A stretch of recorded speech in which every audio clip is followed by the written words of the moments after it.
Assalamualaikum warahmatullahi wabarakatuh. Di sini saya akan menjelaskan tentang plastik.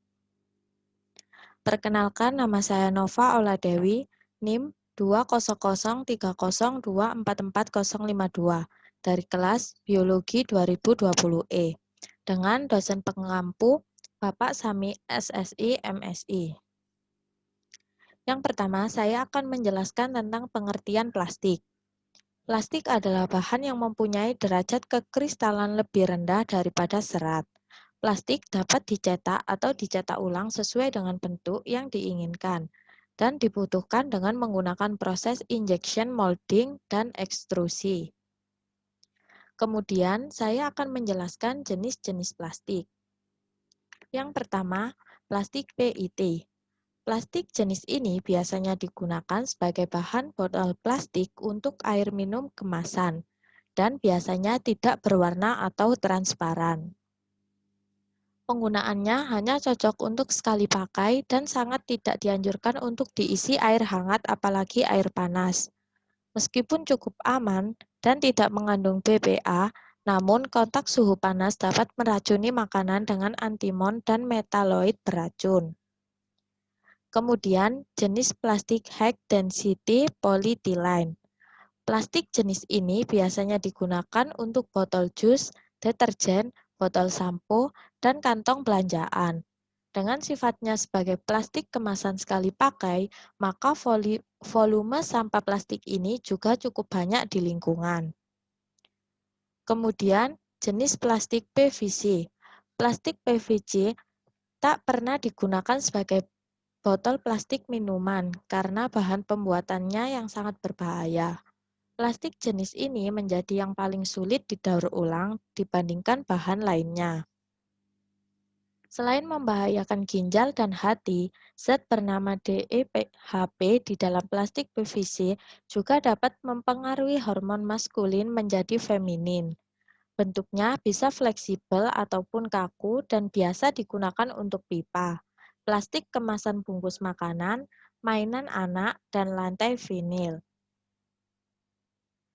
Kemudian ada jenis plastik LDPE atau Low Density Polyethylene.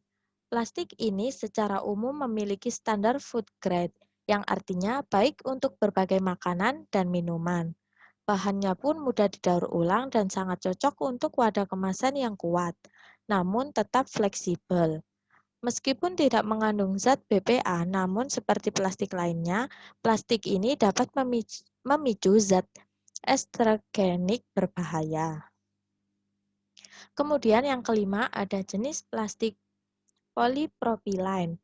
Dilihat dari kualitasnya, plastik jenis ini adalah yang terbaik untuk makanan dan juga minuman.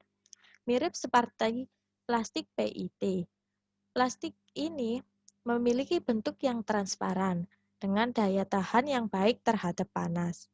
Polypropylen terbukti tidak menghasilkan zat kimia berbahaya sebanyak jenis lainnya. Biasanya digunakan untuk botol plastik yogurt, botol plastik susu bayi, dan wadah makanan antar. Dari semua jenis-jenis plastik yang ada, plastik ini yang paling direkomendasikan untuk makanan dan minuman.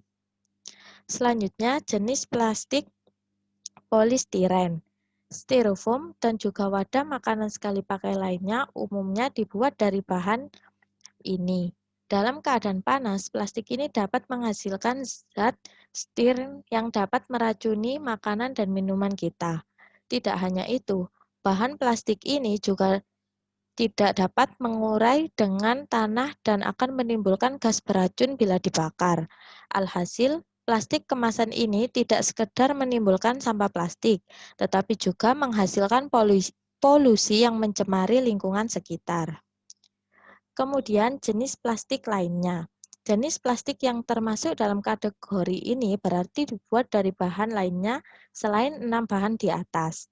Bahayanya juga sangat tinggi dan terbukti dapat menimbulkan zat BPA atau zat BPS yang merusak tubuh.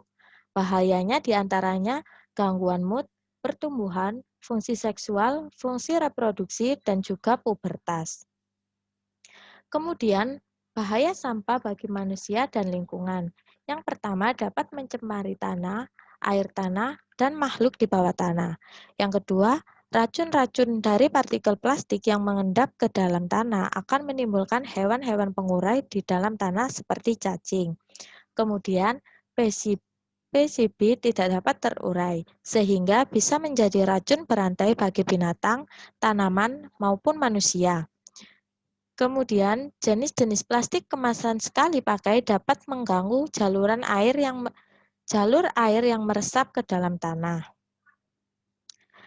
Kemudian, sampah plastik di alam dapat menurunkan kesuburan akibat terhalangnya sirkulasi udara di dalam tanah dan ruang gerak makhluk penyubur tanah. Plastik kemasan sangat sulit diurai, bisa memakan waktu ratusan hingga jutaan tahun. Kemudian, membahayakan hewan-hewan terutama yang berada di darat dan di laut.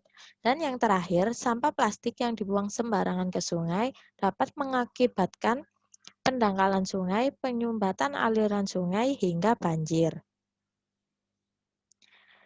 Ini adalah simbol-simbol plastik.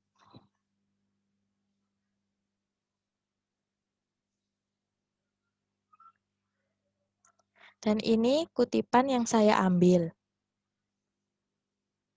Sekian dari saya, mohon maaf apabila ada salah kata. Wassalamualaikum warahmatullahi wabarakatuh.